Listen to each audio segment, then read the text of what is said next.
ikhlas adalah hal yang sangat berat. Mungkin ada yang bertanya, Ustadz, susahnya tuh di mana sih ikhlas? Kenapa sih ikhlas tuh berat banget untuk kita? Al-Imam Ibnu Qudamah itu menjelaskan sebab sulitnya ikhlas itu ada 3. Yang pertama, karena kita itu suka dengan pujian. Suka dengan pujian. Kita tahu nih pujian nggak benar, beda sama duit. Lihat bagaimana kecintaan manusia terhadap pujian. Dan ini kan yang harus ditanggalkan.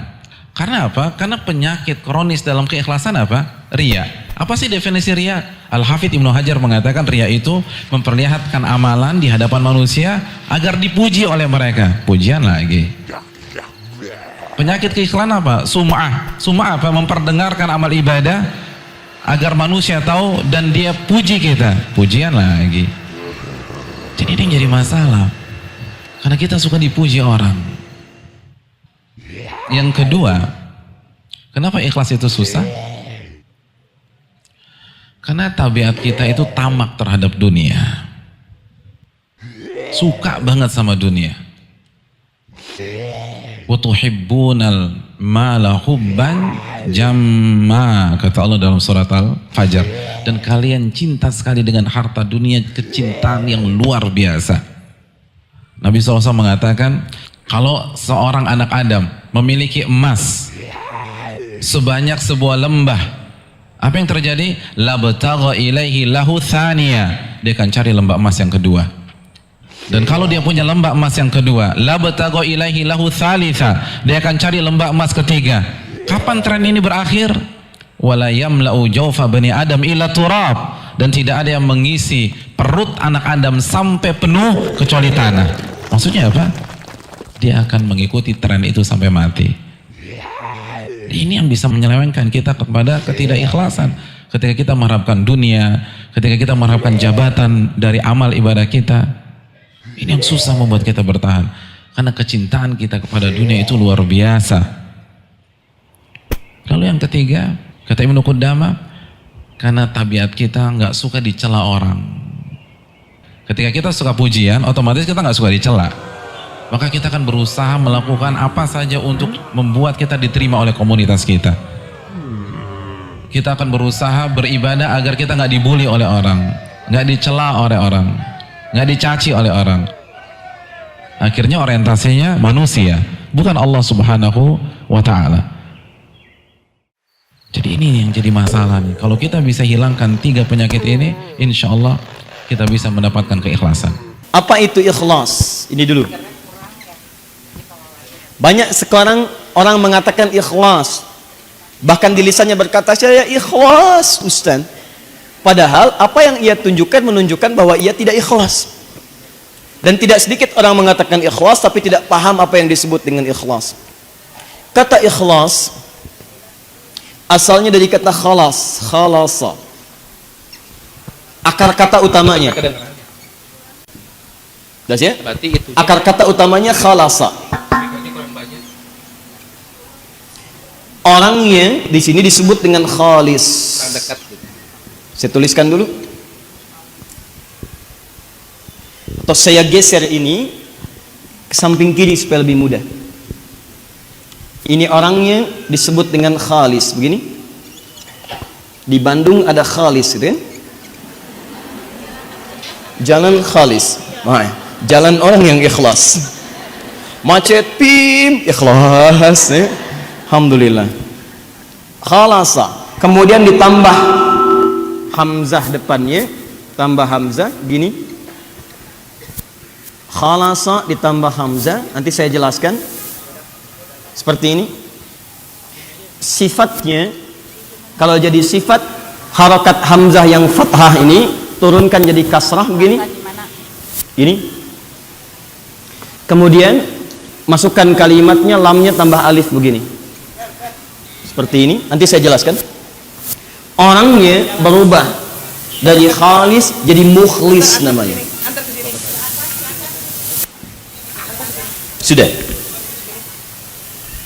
Nah, sekarang perhatikan baik-baik, pelan-pelan saya coba uraikan. Khalasa. Akar utama kata ikhlas itu dari kata khalas. Khalas itu adalah asalnya sesuatu yang bening, yang tidak bercampur dengan apapun. Bening, bersih. Misal sekarang saya ada air bening misalnya, bukan air putih ya. Kalau air putih sudah saya isi dengan warna putih, susu dimasukkan yang putih, air putih. Jadi bening, tidak ada campurannya. Maka kalau kita mengerjakan sesuatu tanpa ada campuran apapun, bersih sifatnya, nggak ada apapun, itu khalas namanya. Misal kalau ada mah terpalang, kalau nggak, nah contoh tuh ya, bersih, nggak ada apapun, tiba-tiba ada suara. Nah sekarang lihat sini, misal di Arab ada orang sedang kerja, kemudian pekerjaannya selesai, tuntas, beres, tidak ada sedikit lagi pekerjaan, tidak ada misalnya hal-hal yang lain lagi, tuntas, bersih, rapi, maka orang Arab akan mengatakan khalas, selesai, bersih. Misal ibu nyapu, bersih, tidak ada kotoran, nggak ada apa-apa lagi, ibu katakan khalas, beres. Paham sampai sini? Ini asal kata khalas artinya sesuatu yang bersih, bening, tidak ada campuran apapun. Kalau itu dibentuk misalnya menjadi subjek atau benda tertentu yang disebutkan bersih, bening, tidak ada campurannya, maka berubah nama dari khalas jadi khalis. Misal di dalam perut hewan, ternak, sapi misalnya, di situ ada 3 jalur utama. Jalur untuk darah, jalur untuk kotoran, di tengah-tengahnya jalur untuk air susunya. Yang menarik, darah tidak mencampur ke sini, kotoran pun tidak bercampur ke sini, bersih aja. Maka oleh Al-Quran diistilahkanlah air susu binatang ini, baik sapi ataupun yang lainnya, dengan khalis, ya, khalis, bersih, bening, tidak bercampur dengan bagian-bagian ini. Buka Quran surat 16 ayat 66. Labanan khalisan, labanan khalisan. Dari perut binatang ternak itu diperas, tiba-tiba kok bisa yang keluar itu air susu yang bersihnya, kotorannya nggak ada, darahnya nggak keluar, jadi tidak ada campuran di dalamnya. Anda bisa kemudian keluarlah air susu yang bening, disebutlah dengan susu murni. Kenapa disebut murni? Karena tidak ada campuran-campuran yang lainnya yang dicampurkan ke dalam air susu yang telah keluar ini. Paham? Baik. Jadi kalau ada orang disebut khalis, dinamakan dengan khalis, artinya diharapkan orang itu bersih, tidak tercampur dengan kotoran-kotoran kehidupan. Jadi kalau bicara, kata-katanya bening. Kalau menatap, tatapannya pada yang baik-baik. Kalau melangkah, langkahnya pada yang baik-baik. Jadi kalau ada orang namanya khalis, tapi berperilaku kotor dalam kehidupannya, ada yang kurang tepat dengan penamaannya. Paham sampai sini? Baik. Saya alhamdulillah Ustaz khalis, saya tidak begitu, alhamdulillah, tidak seperti ibu itu tuh. Sama. Baik, ini mic-nya belum khalis ya? Yang ini khalas, alhamdulillah, gampang ya. Sekarang kalau kita punya campuran sesuatu, lalu kita keluarkan campuran yang kotornya sehingga tersisa yang bersih-bersihnya. Contoh, saya punya air yang bening, tiba-tiba misal, mohon maaf, masuk pasir ke sini, jadi kotor, keruh. Saya ingin keluarkan pasirnya, saya saring lagi, sehingga yang tersisa cuma beningnya saja, bersih, tidak ada campurannya, bersih saya harapkan. Maka dalam ilmu sharaf, di cabang bahasa Arab, itu tambahkan hamzah di depan asal kalimatnya. Khalasa, gini, tambahkan hamzah di depannya seperti ini. Kalau hamzah sudah ditambahkan, maka harakatnya itu umumnya selalu fathah begini. Dari mana fathah ini pindah dari sini ke sini? Karena ini dipindahkan, maka hilang kemudian harakat fathahnya menjadi sukun, mati begini. Sukun, selesai. Di sukun apa artinya? Sukun itu tenang, mati, bulat, sukun. Ya, saya pernah main ke Garut, tiba-tiba dihidangkan ya satu masakan makanan, Ustaz, ini buah sukun, masya Allah. Saya bilang, Pak, ini bukan, ini fathah. Kok fathah Ustaz? Kalau sukun itu masih di atas Pak, bulat. Begitu jatuh ke bawah, dia kasrah. Karena Bapak sudah goreng, kemudian Bapak buka-buka, dia terbuka, dia fathah. Oh gitu ya Ustaz. Iya. Dia kembali ke dapur pada istrinya, dia katakan, "Ma, ini bukan buah sukun," kata Ustadz. "Apa?" "Fathah." Sudahlah. Ini ya. Maka berubah kalimatnya dari khalasa jadi akhlasa. Akhlasa itu usaha untuk menghilangkan semua campuran yang mengotori sesuatu yang bening, sehingga tersisa yang bagusnya saja, yang beningnya saja. Nah, kalau kemudian itu dijadikan kata sifat, jadi sesuatu yang bening, yang terlepas dari kotoran-kotoran, atau usaha untuk membeningkan sesuatu sehingga lepas dari kotoran yang mengotori, maka sifatnya berubah dari kata akhlasa menjadi ikhlas namanya. Ini. Jadi ikhlas itu asalnya adalah upaya atau usaha untuk melepaskan atau menghilangkan segala campuran-campuran atau hal-hal kotor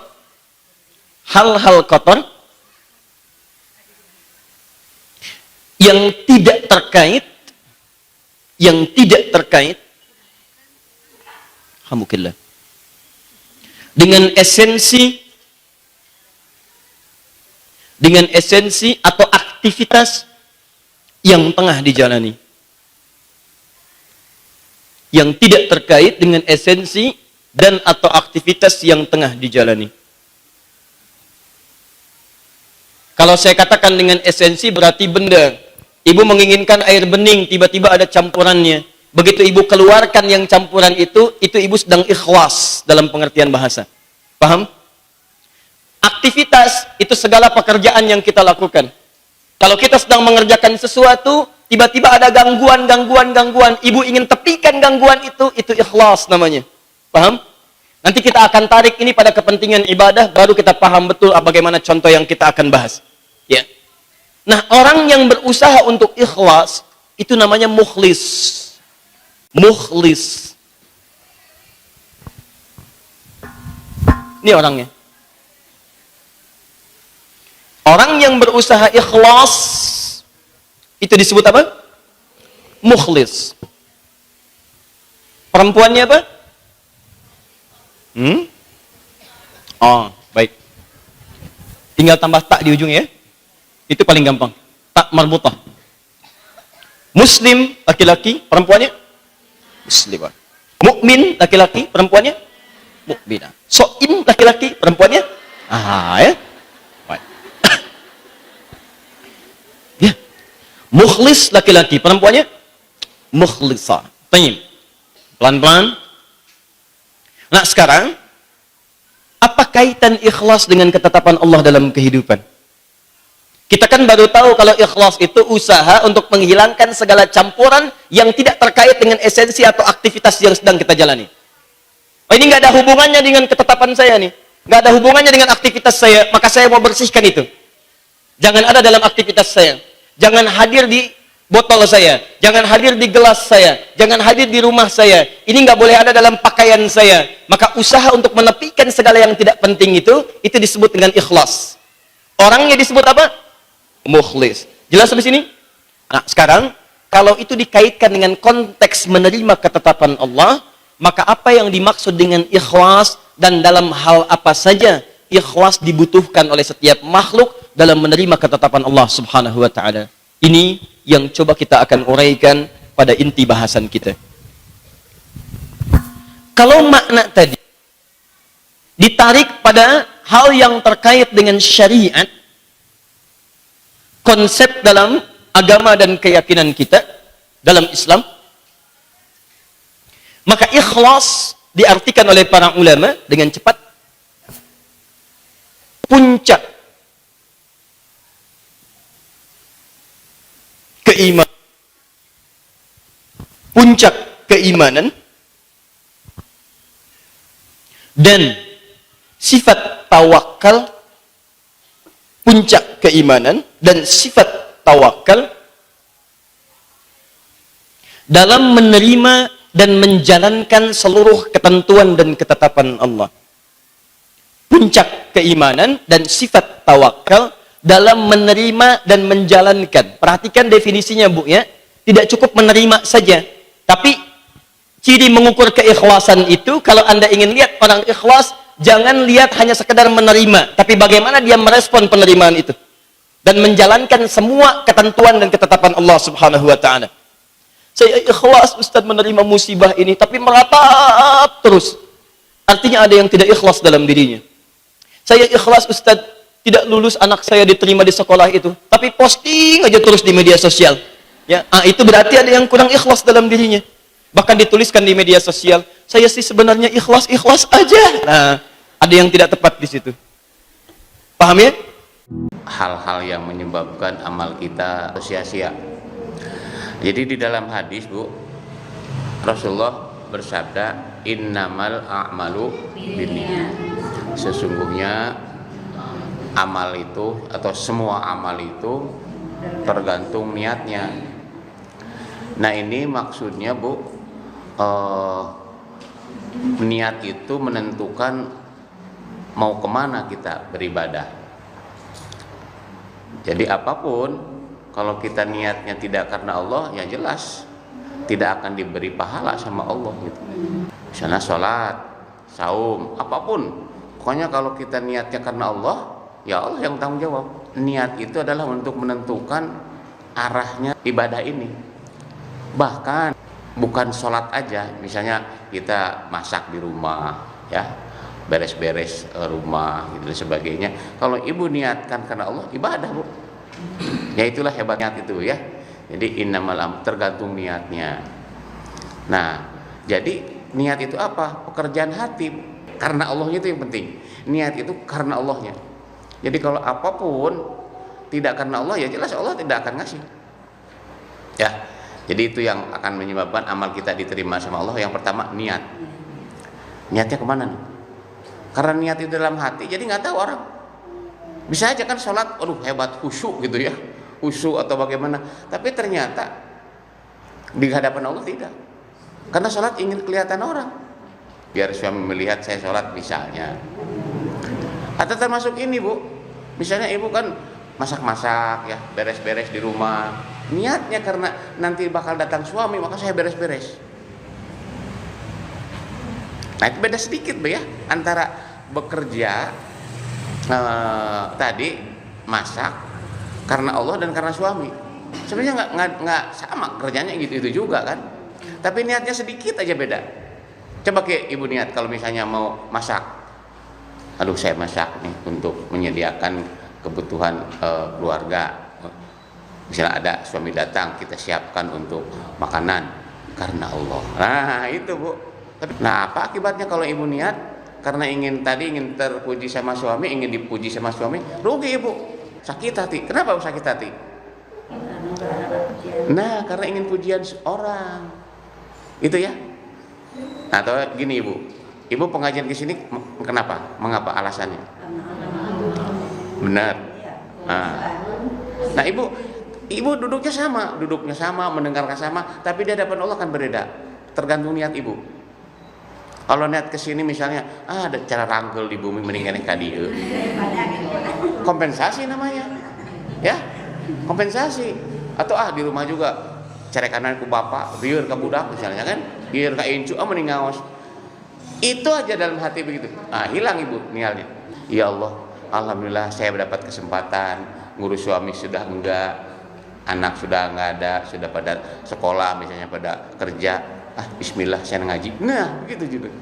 Beda sedikit, Bu, ya? Sedikit bedanya. Nah, itu yang akan menyebabkan kita menilai pahala. Ya. Jadi bukan hanya ibadah ritual saja, tapi ibadah atau pekerjaan yang lain kalau diniati karena Allah, tujuannya mencari ridho Allah, pasti dapat pahala. Pahalanya nggak tanggung-tanggung, Bu. Wa may ya'mal mithqala dzarratin khairan yara. Tapi keburukan sama, wa may ya'mal mithqala dzarratin syarran yara. Ibu misalnya di masjid sapu-sapu gitu. Karena Allah niatnya. Itu, Bu, nilainya bukan waktu. Misalnya ibu nyapu di sini 1 jam, bukan. Tapi berapa debu yang ibu sapu? Dicatatnya gitu, Bu. Ya.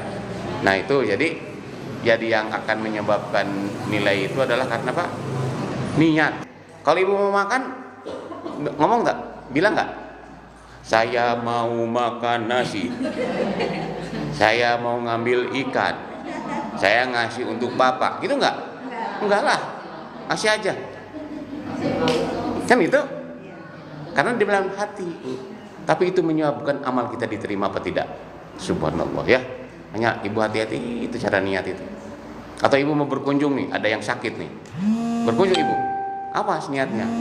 Kalau saya tidak berkunjung, takut disebut sombong. Nah itu bersalah niat. Ibu niat bu, ada orang sakit, ibu jenguk. Apa niatnya? Karena Allah. Karena Rasulullah menganjurkan ya. Kalau orang sakit dijenguk, ibu nilai langkahnya juga dapat nilai ibu. Jadi ibu jangan punya beban bu ya. Saya kalau ada yang sakit, aduh saya nggak punya uang. Nggak usah ngomong gitu. Orang sakit bu, mungkin ibu pernah sakit bu ya. Apa bu? Yang pertama niat. Niatkan, semuanya niat. Ada pengajian nih Selasa nih. Alhamdulillah mudah-mudahan nambah ilmu. Karena untuk meningkatkan amal kita kan itu aja niatnya. Sehingga ketika ada materi yang ada yang baru nih, ada sesuatu nih, amalkan. Dan yang paling lebih baik lagi bu, kalau kita dapat ilmu, bagikan lagi ke yang lain. Kalau ilmu diberikan itu malah bertambah. Ilmu kita nambah lagi. Bukan hanya uang bu, tapi ilmu dikasihkan. Ya kasihkan ke siapa aja, mungkin ke sama ibu-ibu atau sama siapa saja. Tadi ada materi gini nih, apa judulnya? Ikhlas gitu kan gitu. Dengan bapak kan bisa aja pak, itu masalah ikhlas luar biasa. Tanya sama ibu, Pak ikhlas nggak punya istri mama? Itu saja. Tapi ibu kan berkeluarga ikhlas bu ya? Ikhlas atau terpaksa? Atau korban cinta?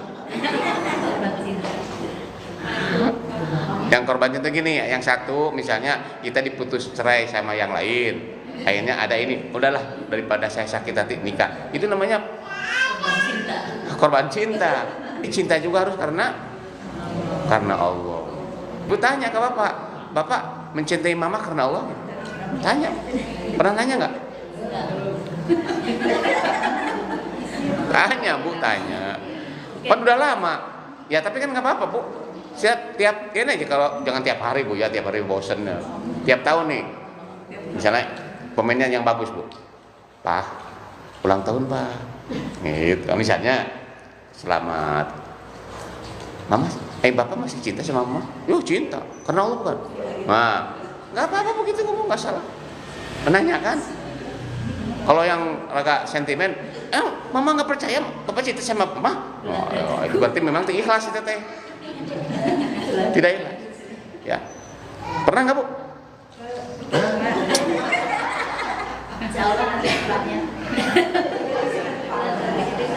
Kita bisa harmonis kalau dibuat harmonis. Buat sakinah kalau memang dibuat sakinah. Rumah tangga awet rajet kalau dibuat awet rajet. Kebahagiaan rumah tangga untuk ibu bu. Dan kalau ibu bahagia, bapak juga bahagia. Kalau ibu nggak bahagia, bapak juga nggak bahagia. Rugi bu ya, kita punya suami tapi nggak dicintai, rugi. Atau kita kecewa dengan suami, rugi amat ya. Setiap malam kita masalah berhubungan tapi tidak suka, bu nggak enak bu. Ya, kalau kita berhubungan suami tapi nggak suka, nggak enak bu. Nah itu satu bu ya. Jadi yang menyebabkan amal kita tidak diterima karena niat. Yang kedua bu nih, setelah amal itu ada juga yang merusak. Apa? Ria. Kalau kita membaca Al-Fatihah tidak ada jeda satu nafas Al-Fatihah, itu sebenarnya nggak sah. Tidak boleh bu Al-Fatihah itu. Kenapa tidak boleh? Karena ketika membaca Al-Fatihah Allah menjawab. Kita alhamdulillahirobbilalamin segala kurang teh. Kata Allah, aduh hambaku telah memuji aku.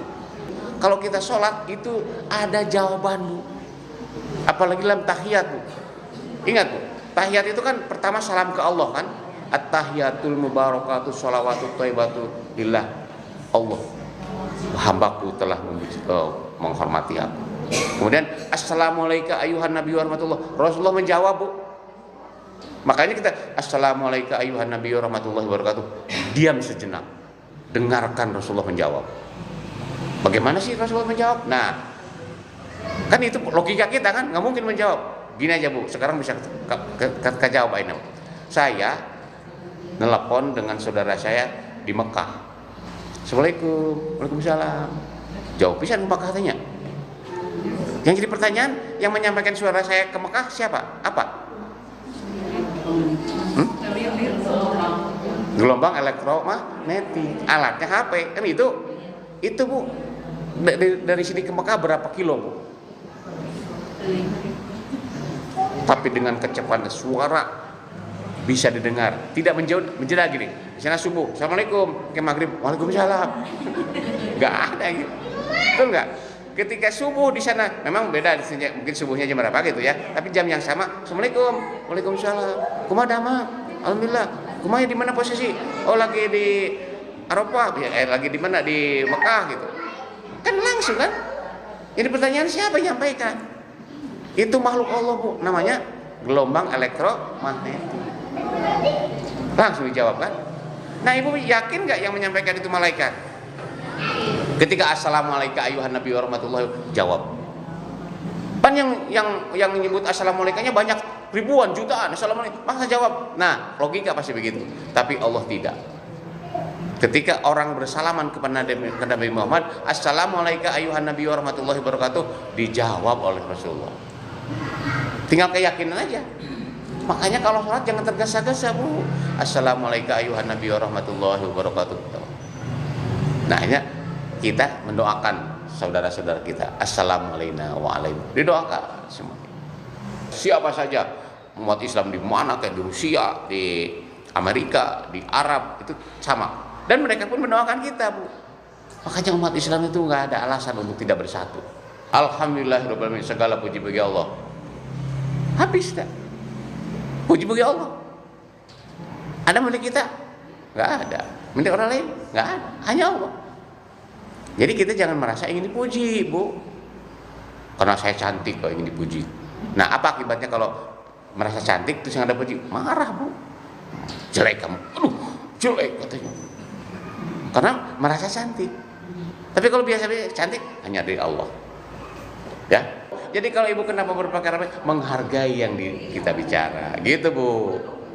Kenapa harum? Badannya harum. Kenapa? Ya biar tadi orang lain. Coba Ibu datang ke masjid, bau gitu, bawang putih, jengkol. Yang menderita siapa? Orang lain. Kalau Ibu harum, yang lain bagaimana? Senang gitu Bu. Niatnya itu Bu. Tapi untuk tadi sesama. Ini pakai jas ini kenapa? Menghargai ibu-ibu. Bayangkan saya kalau ngaji ke Ibu pakai kaos oblong. Berarti Ibu nggak merasa dihargai kan? Gitu Bu maksudnya. Ya Bu ya. Jadi niat berpakaian juga bukan karena apa-apa, tapi tadi sesama harus baik Bu ya. Malah dalam dalam Quran kalau kita ke masjid harus pakai baju harum-harum gitu ya, gitu harus bagus bersih. Itu dalam rangka itu Bu. Apapun yang dipakai Ibu bukan karena apa-apa, tapi tadi ya. Kenapa pakai kacamata? Nah, saya nggak melihat gitu. Kalau gitu, ya. Nah, jadi hati-hati Bu dari niat ya. Nah, nanti kan ada hubungannya dengan pelaksanaan tadi. Ketika pelaksanaan, nah itu jadi masalah. Nah, apa akibatnya? Kayak tadi, kalau misalnya kita mengharapkan orang, kemudian orang bukan memuji malah menghina, sakit kita. Jadi kalau niat karena Allah, enggak bisa dihina sama orang juga. Enggak sakit biasa aja. Kamu jelek, petot, misalnya gitu kan. Ini kan ciptaan Allah. Kenapa harus kita sakit hati? Enggak usah. Ya. Kalau Ibu disebut petot, Ibu nggak jawabnya gimana? Misalnya, atau jelek, jawabnya Ibu apa? Nah, alhamdulillah, salah. Innalillahi sanes. Apa Bu? Ini mah biar tahu Bu ya, kita ketika ada orang yang menyakiti hati, nah Ibu apa mengucapkannya gitu? Innalillahi, emang mati.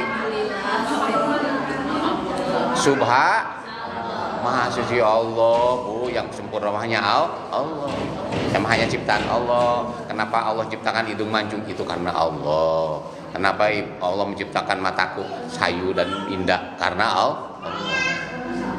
Gitu Bu ya, jangan karena saya cantik, jangan. Ya, apalagi yang namanya cantik, ganteng itu tidak abadi Bu. Betul nggak? Ya.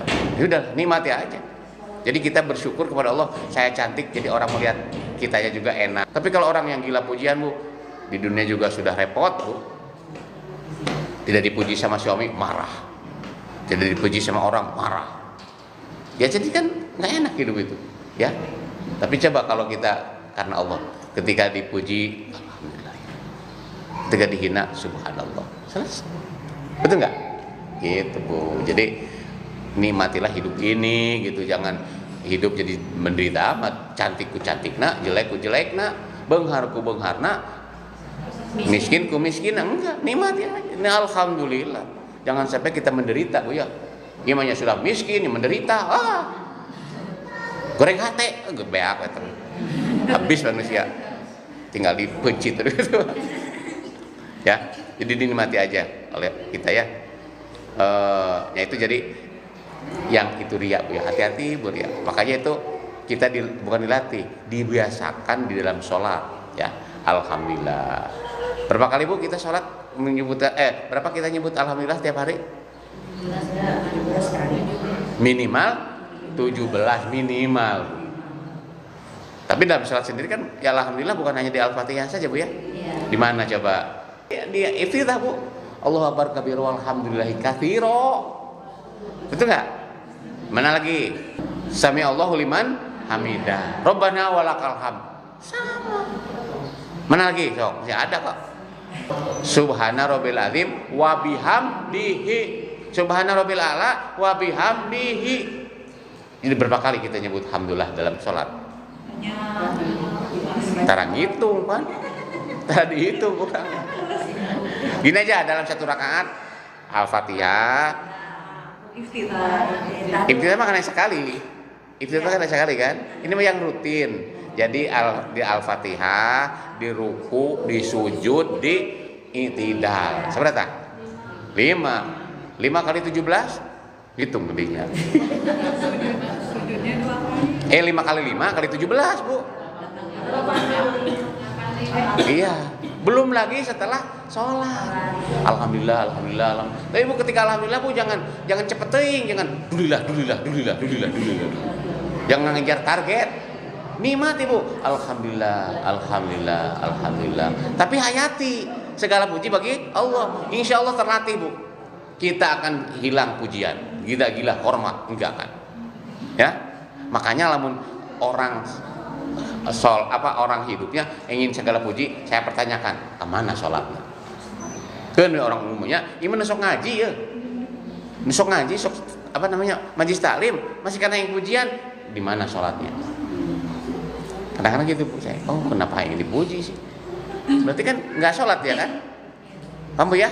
Nah jadi Bu hati-hati Bu ya dalam hidup ini Bang. Ya kalau memang ada kadang-kadang kita ada sedikit yang dipuji gitu, ya istighfar Bu, astagfirullah.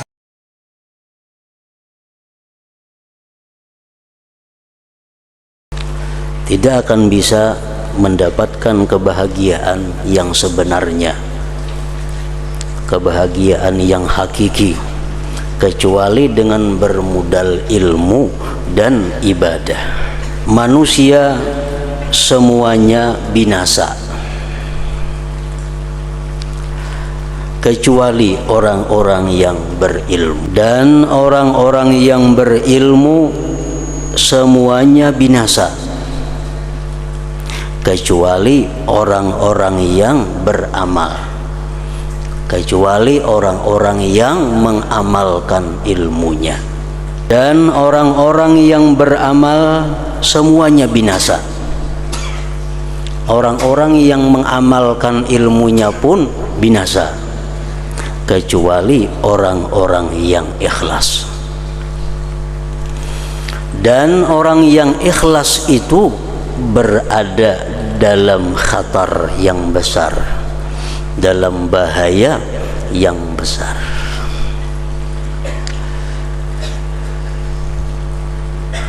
Sebab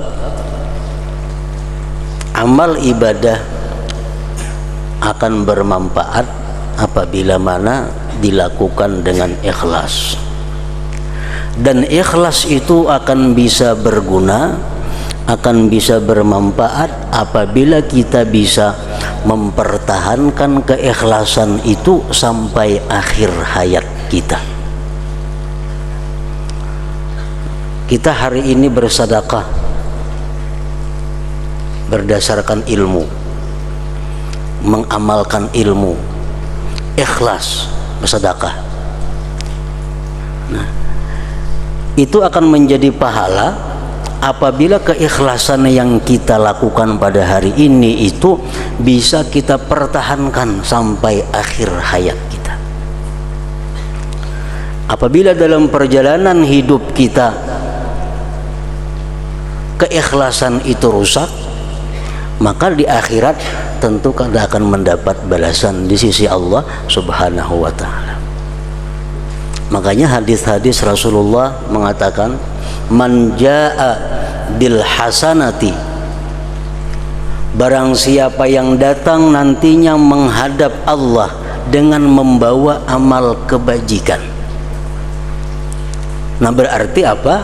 Berarti amal kebajikan yang dilakukan itu bisa dipertahankan sampai kita mati. Banyak orang yang beribadah, banyak orang yang beramal baik, namun binasa di tengah jalan. Nah, ada beberapa sebab yang sudah kita baca, kita ketahui dalam kitab-kitab yang dahulu, sebab-sebab yang menggugurkan amal. Antara lain seperti nadam, penyesalan. Penyesalan itu menggugurkan satu ibadah. Umumnya kita bersedekah 10 tahun yang lalu, padahal ikhlas sedekah kita. Sekarang kita baru sadar, dahulu aku memberiakan itu bersedekah, jakawah ini larang bener itu harganya. Nah, asal menyesal di hati ini menyedekahkan itu bahari. Nah, itu menggugurkan pahala 10 tahun yang lalu yang kita sedekahkan, walaupun itu ikhlas. Makanya tadi orang yang ikhlas itu pun berada di dalam khatar yang besar, dalam bahaya yang besar.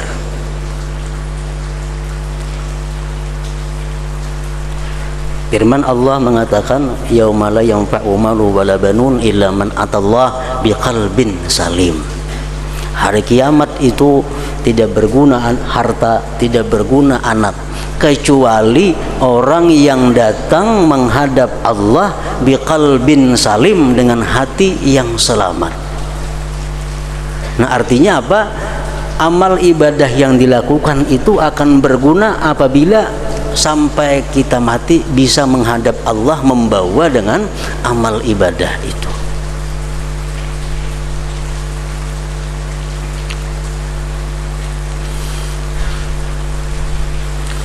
Kalau orang berbuat kebaikan, sebesar apapun kebaikan itu, kalau umpamanya di akhir-akhirnya dia murtad, nah itu sudah jelas amal kebaikannya akan gugur.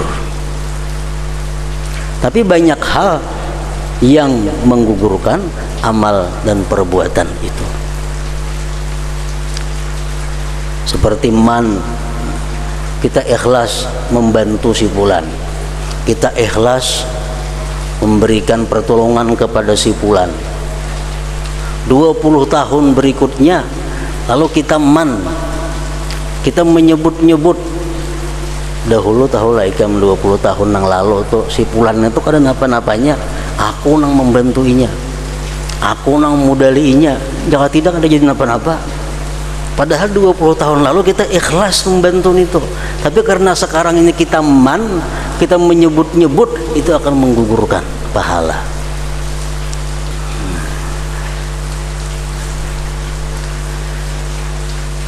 Nah, jadi orang yang ikhlas itu pun berada dalam khatar bahaya yang besar. Amal perbuatan tanpa niat adalah suatu kepayahan. Amal perbuatan tanpa niat adalah suatu kepayahan. Kita bersedekah tapi kada ada niatnya, sia-sia.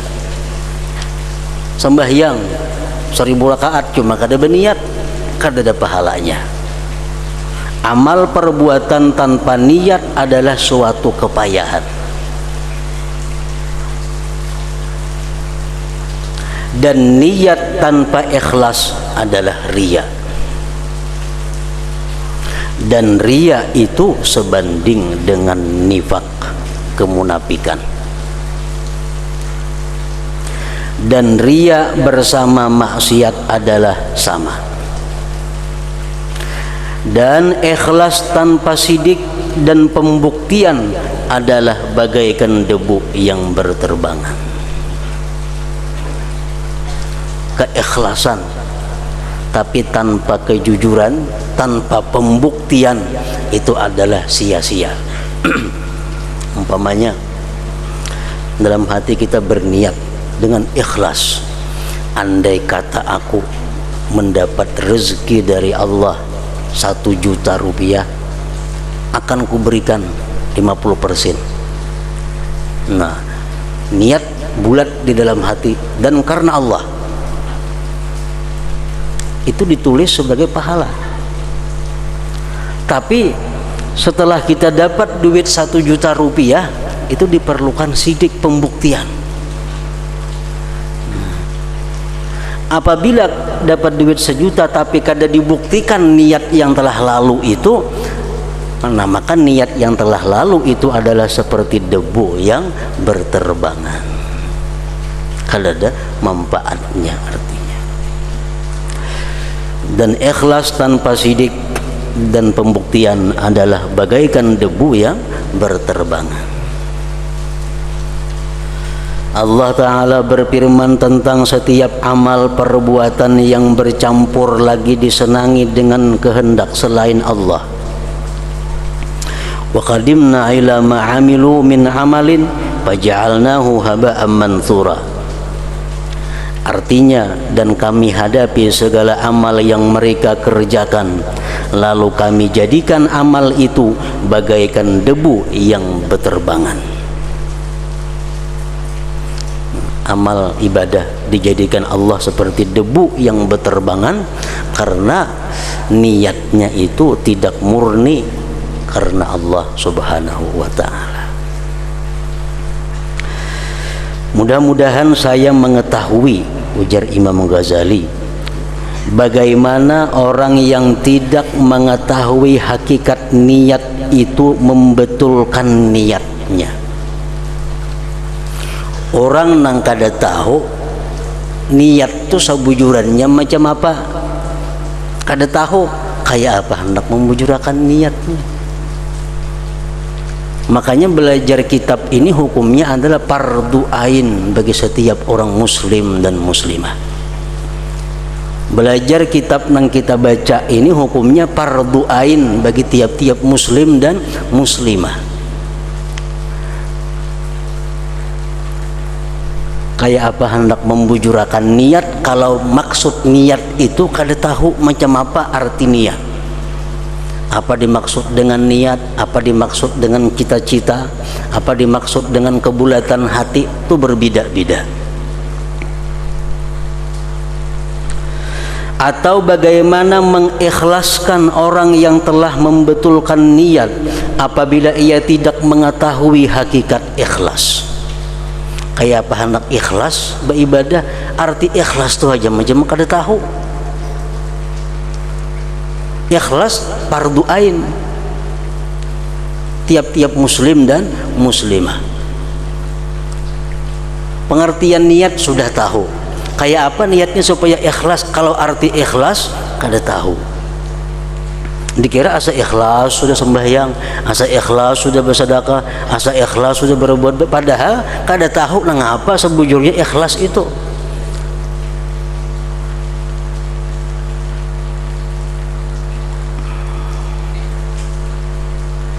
Atau bagaimana orang yang ikhlas menuntut dirinya dengan sidik apabila ia tidak mengetahui arti sidik itu dengan sebenarnya.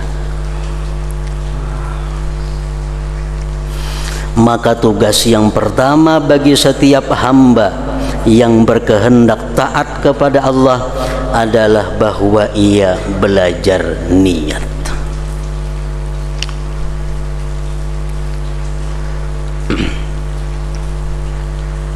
Kebanyakan kita mengartikan niat sembahyang umpamanya.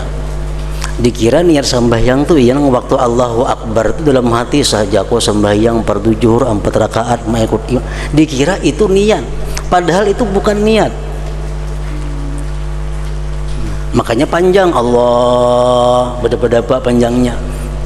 Kenapa? Baca dalam hati saja kok sembahyang fardu zuhur 4 rakaat menghadap kiblat mengikut imam tunai karena Allah Taala. Nah dikira itu niat, padahal itu bukan niat. Bukan niat itu. Maka tugas yang pertama bagi setiap hamba yang berkehendak taat kepada Allah adalah bahwa ia belajar niat. Pertama-tama agar berhasil pengertian itu. Kemudian ia membetulkannya dengan perbuatan setelah memahami hakikat sidik dan ikhlas. Yang keduanya menjadi perantara hamba kepada keselamatan dan kemurnian. Dan kami menyebutkan makna-makna sidik dan ikhlas dalam 3 bab. Bab yang pertama tentang hakikat niat dan maknanya.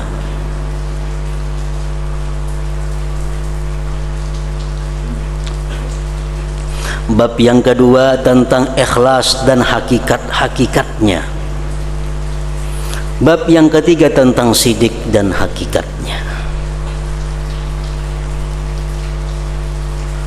Bab pertama tentang hakikat niat dan maknanya. Dan di dalam bab ini penjelasan keutamaan niat, penjelasan hakikat niat, penjelasan bahwa niat itu lebih baik daripada amal perbuatan. Niat bersedekah lebih baik daripada bersedekah itu sendiri. Penjelasan mengutamakan amal perbuatan yang berkaitan dengan nafsu dan penjelasan keluarnya niat daripada ikhtiar. Penjelasan tentang keutamaan niat, Allah Ta'ala berfirman wala tatrudil ladzina yad'una rabbahum bil ghadati wal 'ashyi yuriduna wajhah. Artinya janganlah kamu mengusir orang-orang yang menyeru Tuhannya di pagi hari dan sore hari sedang mereka menghendaki keridhaannya. Yang dimaksud dengan kehendak itu adalah niat.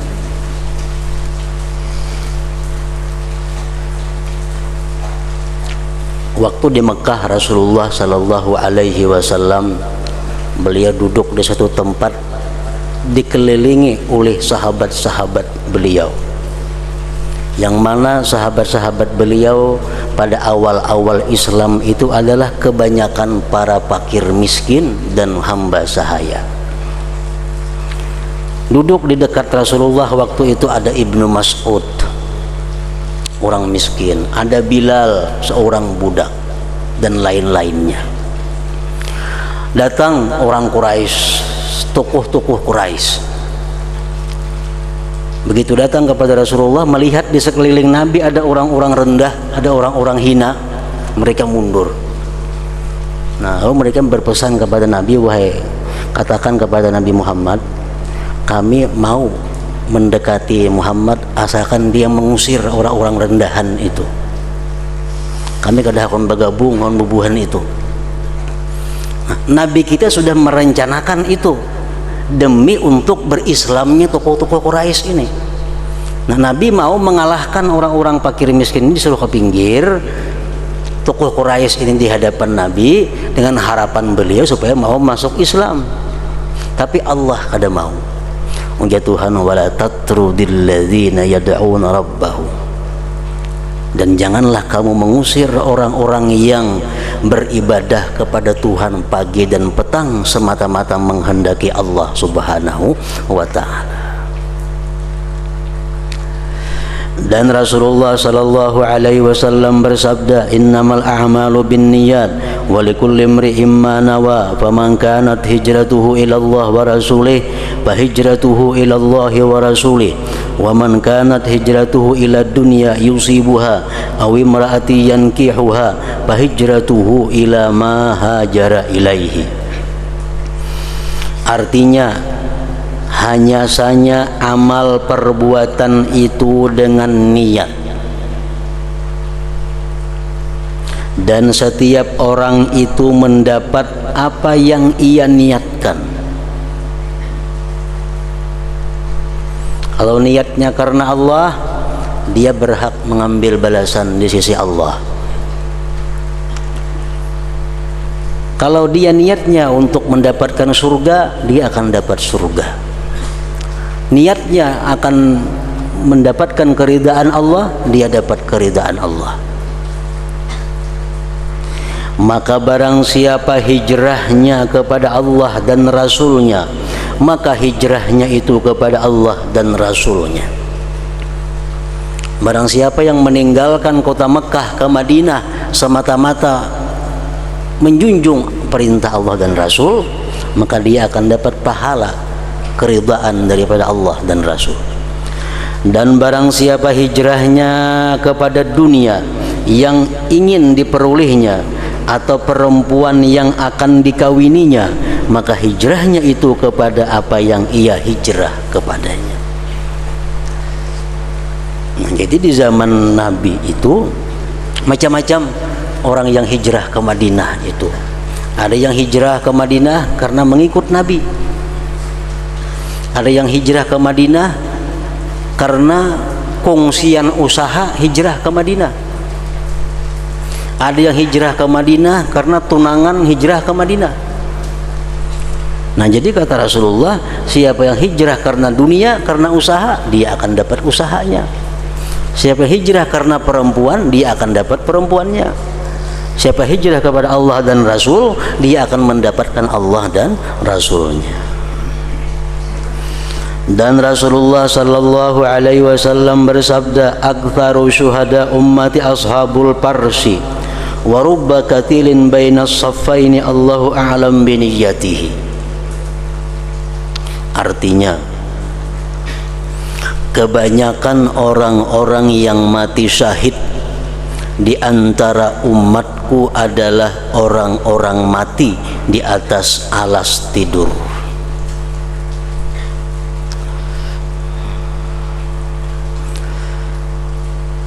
Jadi artinya, ujar Nabi kita, orang yang paling banyak mati syahid di antara umatku itu adalah orang yang mati di atas hamparannya, bukan mati waktu peperangan.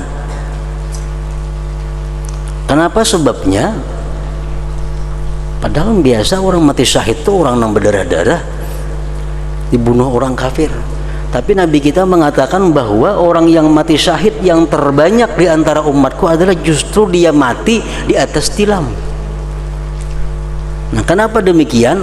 Karena dia punya niat yang kuat. Dia punya niat. Niatnya apa? Dia punya niat, andai kata ada peperangan fisabilillah, aku rela mati di jalan Allah. Nah, niatnya kuat. Walaupun kada terjadi peperangan, walaupun dia mati di atas tilam, tapi dicatat Allah sebagai syuhada, sebagai orang yang mati syahid. Nah, ini kekuatan niat. Kekuatan niat. Dan banyak orang yang terbunuh di antara dua barisan perang itu, Allah Maha mengetahui dengan niatnya. Banyak orang yang mati fisabilillah secara zahir ikut berperang, tapi Allah tahu hatinya.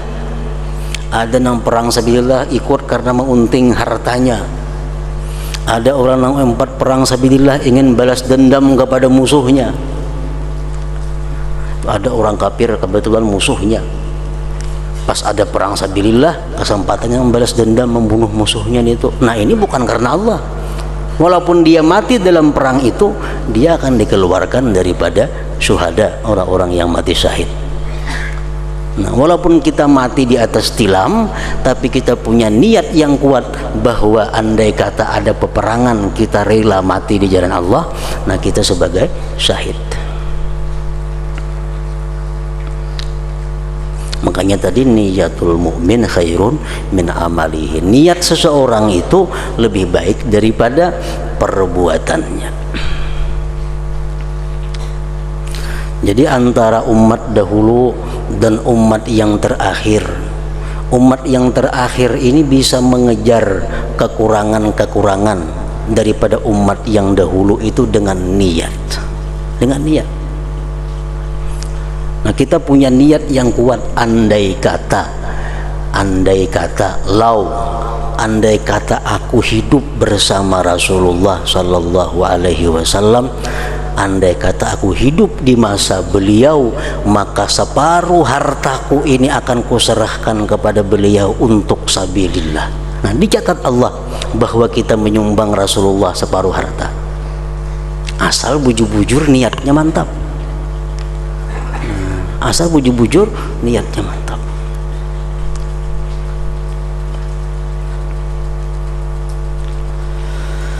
Allah Ta'ala berfirman, "Iyurida islahi yuwaffiqillah bainahuma."